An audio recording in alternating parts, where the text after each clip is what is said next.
So guys आज की Monday night raw जो हो रही थी डेनवर कोलोराडो बॉल सरीना से वो फाइनली एंड हो चुकी है और आज तो कमेंट्री टेबल पर डेब्यूट होना था जो टेसिटोरे का। तो चलिए एक बार नजर मार लेते कि आज हमें क्या कुछ देखने को मिला। सो वीडियो को एंड तक पूरा देखना। एंड नाउ आप देख रहे हैं रेसल मैरिक्स एंड सब्सक्राइब करना तो बनता है। तो शो की धमाकेदार शुरुआत होती है मामी रिया रिप्ली से जो रिंग में आती है, सबका मंडे नाइट रॉ पर वेलकम करती हैं और कहती है कि कितना अच्छा लग रहा है यहाँ पर आकर। और उससे भी अच्छा तो इस बात से लग रहा है कि मैनी एंड डेमियन ने मिलकर जजमेंट डे की कमर ही तोड़ दी एट बैश इन बर्लिन। लेकिन तबाही अभी यहाँ खत्म नहीं होने वाली क्योंकि मैंने तो जब चैंप को पिन किया था तो शायद अब वक्त आ गया है कि अपने टाइटल को वापस बुला लिया जाए। लेकिन फिर हमें डोमिनिक मिस्टीरियो वहाँ देखने को मिलते हैं। जब वो रिंग में आते हैं तो रिया रिप्ली उनसे कहती है कि भाई देख डॉम डॉम, चुपचाप से अपनी मॉर्गन के पास चला जा वरना मैं तेरी दूसरी आंख भी गाली कर दूंगी। बट डॉम डॉम उन्हें बताते हुए कहते हैं कि लिव अभी भी रिकवर कर रही है और मैं नया आईसी टाइटल चैंपियन भी तो बनने वाला हूँ। बट तभी Liv Morgan and Dom Dom Rhea Ripley पर अटैक करने लगते हैं। रिया रिप्ली का पैर रिंग रोप्स पर अटक जाता है जिसके बाद Dom Dom and Liv Morgan इस चीज का खूब फायदा उठाते हैं और उनकी नी पर खूब टारगेट करते हैं। डेमियन प्रीस्ट रिया को बचाने तो जरूर आते हैं लेकिन तब तक डैमेज हो चुका होता है और लिव मॉर्गन डॉम डॉम वहाँ से भाग जाते हैं। देन हमें बैक स्टेज में टेरा ट्विंस दिखाए जाते हैं जो ट्रेनिंग रूम में होते हैं। रिया रिप्ली को एग्जामिन किया जा रहा होता है तो डेमियन कहते हैं कि भाई रिया तुम आराम करो, इस जजमेंट डे को मैं अकेले ही देख लूंगा, चिंता मत करना, मैं अभी एडम पियर्स के पास जाता हूँ। नेक्स्ट हमें 6 man mixed tag team match देखने को मिलता है, the American made versus Alpha Academy. बताने को यहाँ कुछ भी खास नहीं है, अमेरिकन मेड कैसे भी करके मैच को जीत जाते हैं। फिर चैट गेबल माइक को उठाते हुए कहते हैं कि यार लास्ट वीक मेरा और हाउडी के बीच में एक सिंगल्स मैच होना था लेकिन पता नहीं क्यों सबके सब चीटिंग करने लगे, सारे के सारे इन्वॉल्व हो गए। लेकिन अब मैं जानता हूँ कि इस बकवास को कैसे खत्म करना है, तो मैं 8 मैन टैग टीम मैच के लिए तुम्हें ललकार देता हूँ। आई नो कि ये बकवास यहीं पर खत्म हो जाएगी। जिसके बाद हमें अंकल हाउडी देखने को मिलते हैं और कहते हैं वैसे तो ऐसा होना नहीं चाहिए था लेकिन अगर तुम एंड होना चाहते तो मुझे मंजूर है। जिसके बाद पूरी वाइट सिक्स उन्हें ज्वाइन करते हुए नजर आती है। नेक्स्ट हमें जेलिना वेगा वर्सेस शेना बेजलर के बीच में एक सिंगल्स मैच देखने को मिलता है जहाँ शेना बेजलर मैच को तो जीत जाते हैं बट वो जेलिना वेगा को मारने लगते हैं। लायरा भी उनकी मदद के लिए वहाँ पे आते हैं लेकिन उसका कुछ खास फायदा हो नहीं पाता। जिसके बाद सोनिया कहती है कि देखा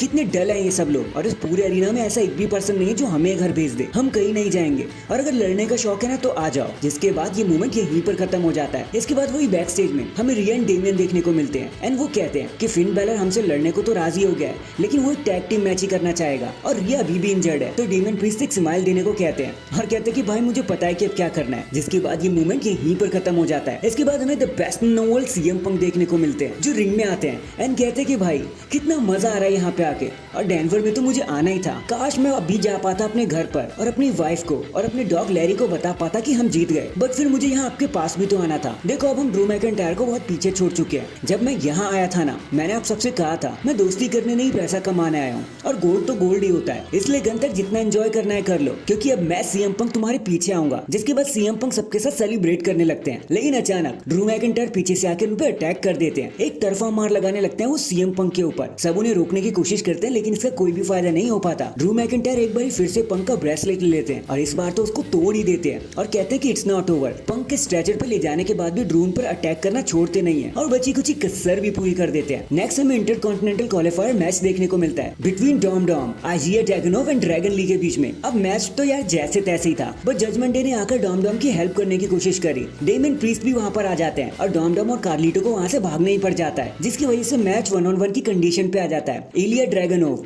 और ड्रैगन ली ही मैच में बचते हैं लेकिन उसके बाद ड्रैगनोव उन्हें भी हराने में कामयाब हो जाते हैं और अगले राउंड के लिए क्वालिफाई हो जाते हैं। इसके बाद हमें वुमेन्स टैग टीम टाइटल का नंबर 1 कंटेंडरशिप मैच देखने को मिलता है between damage control versus the unholy union. Z and Bianca इस मैच को मॉनिटर भी कर रहे होते हैं रिंग साइड से लेकिन बताने को यहाँ कुछ भी खास नहीं है। द अनहोली यूनियन मैच को जीत जाते हैं और एक बार फिर से टाइटल पिक्चर पे आ जाते हैं और फिर थोड़ी बहुत बहस हमें damage control and Z and Bianca के बीच में भी देखने को मिलती है। नेक्स्ट हमें द वर्ल्ड चैंपियन गंथर देखने को मिलते हैं जो बैश इन बर्लिन की विक्ट्री को सेलिब्रेट करते हुए कहते हैं कि अब एक न्यू लेगेसी स्टार्ट होगी, ऑर्टन लेगेसी नहीं बल्कि गंथर की लेगेसी। लेकिन सरप्राइजिंगली हमें वहाँ पे सैमी ज़ेन देखने को मिलते हैं जो रिंग में आते हैं और कहते हैं हम में से पहले बहुत से लोगों ने इंटरकॉन्टिनेंटल चैंपियनशिप को जीता था और उन्होंने इस टाइटल को स्टेपिंग स्टोन बनाया ताकि एक बड़ी चैंपियनशिप को जीता जा सके और तूने भी कुछ ऐसा ही किया गंथर। बट अब मैं तुझे चैलेंज करता हूँ फॉर द चैंपियनशिप, उस एक चैंपियनशिप के लिए जो मैंने अपनी जिंदगी में कभी नहीं जीती। तो गंथर कहते हैं कि भाई देख मैं मानता हूँ आईसी टाइटल एक स्टेपिंग स्टोन है, बहुत से बड़े नामों ने इसे जीता है लेकिन उन नामों ने अपग्रेड किया और तुमने क्या अपग्रेड किया सैमी,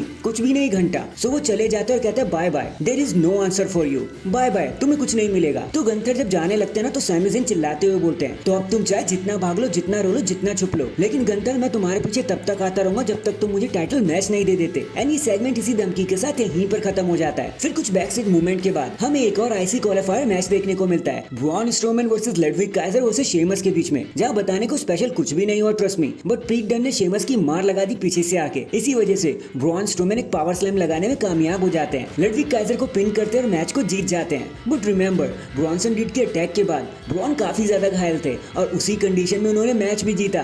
तो hashtag real monster. And finally ये सारी चीजें लीड करती है हमें हमारे मेन इवेंट की तरफ, which is a non tag team title match between the Judgment Day and Damian Priest and उनके सरप्राइज पार्टनर जे उसो के साथ। अब देखो, मैच में यहाँ कुछ भी बताने को खास नहीं था, बट बीच में लिव मॉर्गन वहां पर आ जाती है, चीजें डिस्ट्रैक्ट करने की कोशिश करते हैं, रेफरी को डिस्ट्रैक्ट करने की कोशिश करती हैं ताकि उनके बडीज उन्हें जिता पाए। बट वे रिया रिप्ले भी लगड़ाते हुए वहां पर आ जाती हैं एंड उसी इंजरी के साथ वो लिव मॉर्गन को खदेड़ने में कामयाब हो जाती हैं। इसी का फायदा उठाकर जे उसो एंड डेमियन मैच को जीत जाते हैं और मामी के साथ सेलिब्रेट करते हैं। एंड डैंग, इसी के साथ हमारी आज की मंडे नाइट रॉ यहीं पर खत्म हो जाती है। वैसे आपको आज के शो के बारे में क्या कहना था, कमेंट करके जरूर बताना। एंड अगर चैनल पर नए तो चैनल को अभी लाइक एंड सब्सक्राइब कर दो। बाकी मैं मिलता हूँ आपसे किसी और अपडेट के साथ, तब तक के लिए अपना ख्याल रखें और खुश रहें।